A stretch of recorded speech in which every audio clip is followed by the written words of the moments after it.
आज हमारे बीच में भंते नंद रतन जी मंगोलपुरी बुद्ध विहार में आए हुए हैं। इनसे ही जानूंगा कि आज हमारे बौद्धों में जो संस्कार कराए जाते हैं कैसे कैसे कराए जाते हैं।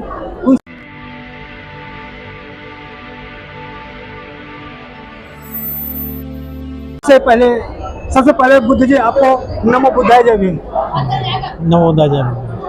सर आपसे मेरा ये सवाल रहेगा कि आज हमारे बौद्धों में किस तरह का संस्कार जो अंतिम संस्कार में किया जाता है कैसे किया जाता है, बताएं हमारे दर्शकों को।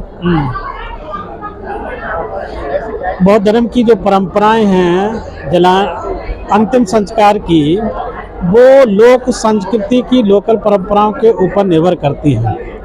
आज बौद्ध धर्म को मानने वाले दुनिया में लोग इसके अनुयायी हैं।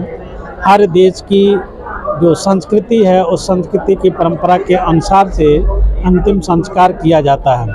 लेकिन भारत की जो परंपरा है या भगवान बुद्ध की जो परंपरा है, वो परंपरा में जब कोई व्यक्ति इस नश्वर शरीर को छोड़ करके इस संसार से चला जाता है, तो चला जाने के बाद में अगर कोई उपासक उपासिकाएं हैं और बिच्छुड़ियाँ हैं, तो दोनों की जो अंतिम दाह कर संस्कार करने की प्रक्रियाएं अलग अलग होती हैं। कोई बौद्ध बिच्छू अगर है तो बौद्ध बिच्छू कहे तो उसके अनुयायी तो एक प्रयास करते हैं कि व्यक्ति के इस नश्वर शरीर को छोड़ के मृत्यु हो जाने के बाद कुछ दिन तक रह करके धम्म की परंपरा के अनुसार से पूजा पाठ करना, उनका तीसरा पंछी लेना, लोग उपोषित रहते हैं और उस जो शरीर है उसको रख करके उसकी 2 दिन 3 दिन 1 सप्ताह तक विशेष पूजा करते हैं। तत्पश्चात ले जा करके दाह संस्कार किया जाता है। जैसा कि आप देखते हैं भगवान बुद्ध का महापरिनिर्वाण सूत्र में जब आनंद से भगवान बुद्ध बताते हैं कि अंतिम प्रक्रिया कैसे होती है, तो आनंद पूछते हैं भगवान से कि भगवान कि बुद्धों का अंतिम संस्कार होता कैसे है। तो भगवान ने आनंद से कहा कि हे आनंद, बुद्धों का अंतिम संस्कार एक चक्रवर्ती राजा की तरह होता है। तो चक्रवर्ती राजा की तरह क्या होता है कि जब चक्रवर्ती राजा का किसी व्यक्ति की मृत्यु हो जाती है, तब उसका सब एक स्थान पर 7 दिन रख करके विशेष पूजा का आयोजन किया जाता है। तत्पश्चात उसको चंदन की लकड़ियों से दाह संस्कार किया जाता है। इसी तरह से ही बौद्धों का अंतिम संस्कार होता है, बुद्धों का अंतिम संस्कार होता है। तो उसी परंपरा के अनुसार से कुशीनारा में मुकुटबंधन चैत्र जब भगवान बुद्ध ने 80 वर्ष की अवस्था में अपने शरीर का परित्याग कर दिया, छोड़ दिया, अर्थात महापरिनिर्वाण को प्राप्त हो गए, तो भगवान के बताए हुए धर्म के अनुसार से ही आनंद ने उपस्थित मल्ल राजाओं को कहा कि बुद्ध का अंतिम संस्कार इस प्रक्रिया के तहत होता है। उसी प्रक्रिया के साथ ही भगवान बुद्ध का अंतिम संस्कार कुशीनारा में किया गया था कि 1 सप्ताह तक विशेष पूजा का आयोजन किया जाता है और 1 सप्ताह के बाद चंदन की लकड़ियों से रह करके भगवान का दाह संस्कार किया जाता है। ये संस्कार की परंपरा वहीं से शुरुआत होती। तो बौद्धों में भी परंपरा मोस्टली जलाने की है, दफनाने की नहीं है। लेकिन ये दफनाना जलाना ये मोस्टली लोक संस्कृति की परंपरा के अनुसार से व्यक्ति का अंतिम संस्कार का प्रक्रिया होना होता है। जैसे तिब्बत की अलग बात, तिब्बत देश की अपनी एक अलग परंपरा है। जब तिब्बत के लोग हमारे देश में आते हैं और उन्होंने महायानी परंपरा को स्वीकार कर लिया और पहाड़ों पर रहना शुरुआत कर दिए, तो आज भी उन जो तिब्बत से लोग आए उन्होंने अपनी लोक संस्कृति और तिब्बत की संस्कृति की परंपरा को नहीं भूले। तो उनका अपना अलग कंसेप्ट है, अलग थ्योरी है कि इनको क्या करना चाहिए जिससे एक आम हित के लिए, मनुष्य जीवन के लिए लाभ कल्याण कारक वो रास्ता अपनाते हैं। कुछ लोग शरीर को दान भी कर देते हैं, आँखों को दान कर देते हैं, शरीर को दान कर देते हैं कि जब शरीर नहीं है तो उसको क्या है, कुछ बच्चे चिकित्सा के क्षेत्र में पढ़ेंगे, उनसे उसको अध्ययन होगा, गहन होगा। कई परंपराएं ऐसी हैं जहां दफनाने की परंपराएं लोग नहीं जलाते हैं, लेकिन कई ऐसी परंपराएं हैं जो शरीर का दाह संस्कार किया जाता है। तो धर्म भी शाश्वत है। ये धर्म की लोक संस्कृति की परंपराएं के अनुसार से ही चलता है। एक सवाल ले लें थोड़ा। हाँ। आप जो बता रहे हैं ये जो गुरु हैं उनके बारे में बता रहे हैं कि आम आदमी जो है वो कैसे संस्कार करे, उसके बारे ये में। सभी के लिए है, गुरु और व्यक्ति के लिए नहीं, ये सब के लिए है। लोक संस्कृति की परंपराएं आम जनमानस में लागू होती हैं, ठीक है। ये प्राकृतिक की जो भूभाग होता है उसके ऊपर डिपेंड करती हैं। मान लीजिए कहीं बहुत बारिश का समय, बाढ़ का क्षेत्र, वहाँ लकड़ियाँ नहीं मिल रही हैं, क्या करेंगे आप? किसी भी धर्म संप्रदाय को मानने वाले अगर हैं लेकिन चीज़ें आपको प्राप्त नहीं होंगी तो लोग नदी के किनारे रहने वाले लोगों को क्या करते हैं? अक्सर सबको बहा देते हैं या नदी में डुबो देते हैं।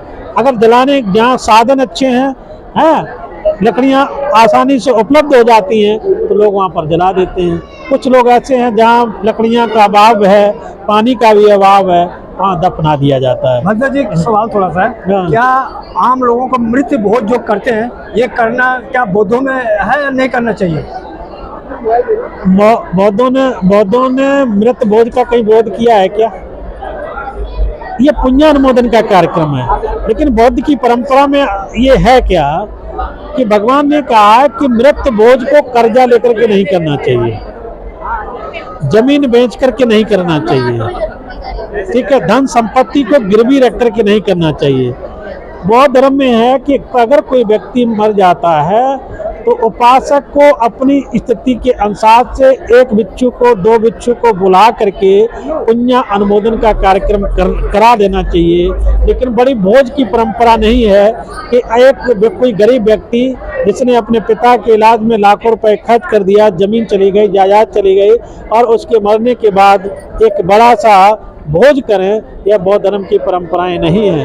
बौद्ध धर्म की परंपरा शांति की पवित्रता है, अनित्यता की परंपरा है। व्यक्ति अपने सामर्थ्य के अनुसार से पुण्य अनुमोदन का कार्यक्रम करा सकता है। अच्छा भंते जी, जैसे आम लोगों को धारणा है कि जैसे करही बोलते हैं गांव में, तो अगर बुद्धों में क्या बोलते हैं इसको थोड़ा हमें? बौद्धों में कोई नहीं है, ना 13वीं है, ना 12वीं है, ना 16वीं है। बौद्धों में है कि व्यक्ति के जाने के बाद 3 दिन के बाद कभी भी शांति पाठ करा सकते हैं। भिक्षुओं को बुला करके जो परिवार में नहीं रहा उसके निमित्त हेतु आप परित्राण पाठ कराइए। भिक्षु लोग जा करके उस जिस घर में जाते हैं उसको पवित्रता से बांधते हैं। शोकाकुल परिवार है, शोक से रहित होने का पाठ पढ़ाते हैं, दुख से भय से मुक्त होने के लिए देशना करते हैं और अनित्य की जो भावना है, क्योंकि मृत जैसे जन्म सत्य है उसी तरह से मृत्यु सत्य है, उस मृत्यु का संदेश देते हैं। इसलिए बौद्ध धर्म में 12वीं 13वीं 16वीं का कोई कंसेप्ट नहीं है। आप अपने सामर्थ्य के अनुसार से 3 दिन के बाद कभी भी इस अनित्य का पाठ का शांति पाठ करा सकते हैं। भंते जी, अगर बौद्ध उपलब्ध न हो तो वो कैसे इस संस्कार को करें? इस धरा में बौद्ध क्यों नहीं है? बौद्ध आचार्य बहुत हैं, भंते लोग बहुत हैं, क्यों नहीं है? बहुत से जगह पे नहीं है, गाँव में। जहाँ पर नहीं है तो लोग जानने का प्रयास करें। हाँ, जानेंगे तभी तो करेंगे, आप संपर्क में करेंगे तब तो हो जाएगा ना। अब जहाँ नहीं है तो वहाँ की बात ही खत्म हो जाती है। अब जहाँ नहीं है, जहाँ बौद्ध ही नहीं होंगे तो बुद्धिस्ट नहीं हो। अगर कोई व्यक्ति बुद्धिस्ट विचारधारा का है तो उसके संपर्क में बौद्धाचार्य भी होंगे, बनते भी हैं। अगर बुद्धिस्ट विचारधारा का नहीं है तो कोई संपर्क में नहीं रहेगा, तो उसके लिए क्या कर सकते हैं? तो अगर विचार तो रखना पड़ेगा ना, और जब विचार रखेंगे तभी आपको संस्कार कराने वाले लोग मिलेंगे। अच्छा भंते जी, और एक चीज़ हमें दर्शकों को हमारे बताएं कि जैसे देखा जाता है कि लोग जब उनका दाह संस्कार हो जाता है तो राम राम सत्य बोलते हैं, ये बोलते हैं, तो बौद्धों में क्या बोला जाता है? जन्म मरण सत्य है, राम राम सत्य नहीं है, जन्म मरण सत्य है। इसलिए बौद्धों में जन्म मरण सत्य का आह्वान करना चाहिए और बुद्धम धम्मं शरणं गच्छामि का आह्वान करना चाहिए कि बुद्ध ने ही जीवन की सत्यता को बताया है और कहा कि जैसे जन्म सत्य है उसी तरह से मृत्यु सत्य है। ये दोनों शाश्वत संदेश हैं, इसलिए जन्म मरण ही सत्य है, बाकी कुछ भी सत्य नहीं है, इसलिए इसको बोलिए। अच्छा भंते, लास्ट में हमारे दर्शकों को ये बता दें कि अगर बौद्ध में आने के लिए वो कौन सा काम करें कि वो बुद्ध के विचारों को फॉलो करे, माने, विचार करे, वो क्या करना चाहिए उनको? कोई भी व्यक्ति धम्म के साथ जुड़ना चाहता है तो जरूरी नहीं है कि धम्म को स्वीकार करें, लेकिन बुद्ध ने कहा है जो व्यक्ति शील युक्त होकर के अपने जीवन को जीता है वो बुद्ध का उपासक है। तो बुद्ध ने शील को महत्व दिया है, सदाचार को महत्व दिया है। आप आचरण में शीलों को पो करके रखिए। बुद्ध का जो धम्म है, मैत्री का धम्म है, करुणा का धम्म है, मुदिता और उपेक्षा की भावना से भरपूर धम्म है। इसलिए व्यक्ति को शील संपन्न युक्त जीवन जीने की आवश्यकता है। और इस जीवन का सत्य क्या है? जो यूनिवर्सल ट्रुथ है, ये वैश्विक जो सत्य है वही बुद्ध है। इसलिए वास्तविकता को स्वीकार करिए और पग चिन्हों पर चढ़ करके अपना कल्याण करिए, साथ ही आपके साथ जुड़े हुए सभी का कल्याण हो। ऐसी सोच की मैत्री और मुदिता, मैत्री और करुणा की भावना से होकर के अपने जीवन को जीने की आवश्यकता है। भंते जी, आपकी बदनामी, आपने हमसे बातें करके हमारे सवालों को आपने जवाब दिया। धन्यवाद। आपको बहुत धन्यवाद। और भंते जी, मैं लास्ट में हमारे ये चैनल है बहुजन समय, इसके बारे में 2 शब्द जरूर आशीर्वाद दें। बहुजन चैनल के ने आज मेरा इंटरव्यू लिया। बहुजन चैनल को मेरी बहुत शुभकामनाएं। आप निरंतर इसी तरह से लोगों का साक्षात करते रहें और लोगों को एक नई दिशा, नई प्रेरणा, नया ज्ञान वर्धन करते रहें। इसलिए मेरी बहुत मंगल कामनाएं हैं आपको और बहुजन चैनल को बहुत बहुत मंगल कामनाएं। धन्यवाद भंते जी। ये थे भंते जी और कुशीनगर से आए हुए हैं। आप इनके विचारों से कितने आप प्रभावित हुए और हमारा प्रयास आपको कैसा लगा? यदि हमारा प्रयास आपको पसंद आए, अच्छा लगे तो कमेंट बॉक्स में जरूर करें और हमारे चैनल को सब्सक्राइब, लाइक करें। और आपका प्रेम, आपका सहयोग हमारे लिए बहुत जरूरी है। जय भीम, जय भारत, दिल्ली, बहुजन समय।